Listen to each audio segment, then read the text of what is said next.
Amar te colpari il подхобари. Говоря, но думите ме гледат скръп. Сядам, а столът ме поставя на себе си. Ръцете ми са пълни с джобове, които има врати без стени. Вчера се събудих, утре днес се оказа само пауза между паузите.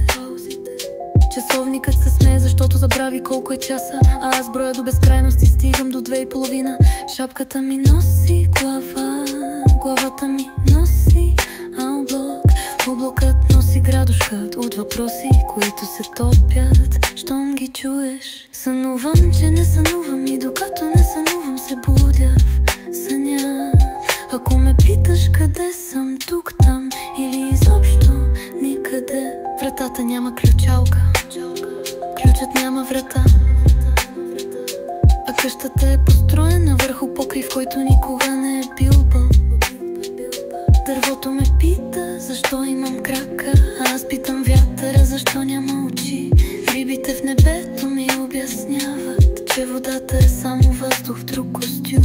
И после всичко става на числа. 1+1 е 3, 3 минус 4 е песен, песента е езеро, езерото е ухо, ухото е врата към въпроса, който забравих. Повтарям си, не забравяй да помниш, че забравянето е начин да запомниш, че паметта е кутия без дъно, в която дъното винаги е на върха. Ако ходиш право, стигаш до завоя, ако завиеш наляво, изчезваш надясно.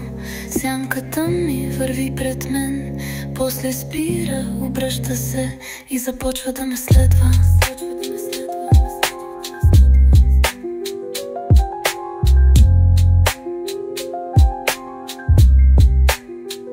Небето се обува с обувки от пръст, земята се завива с одеяло от облаци, а аз пия чай от празна чаша и се насищам с глад.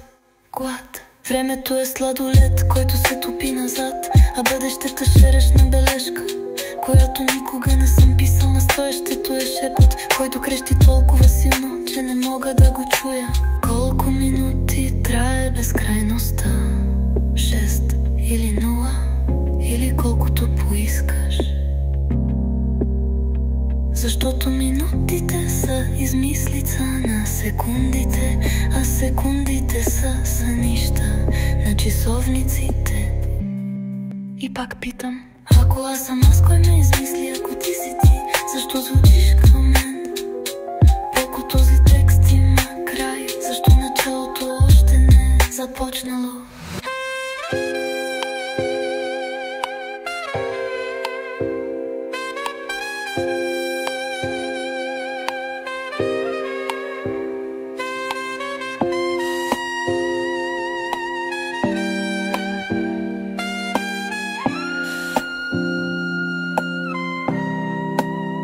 Тук съм.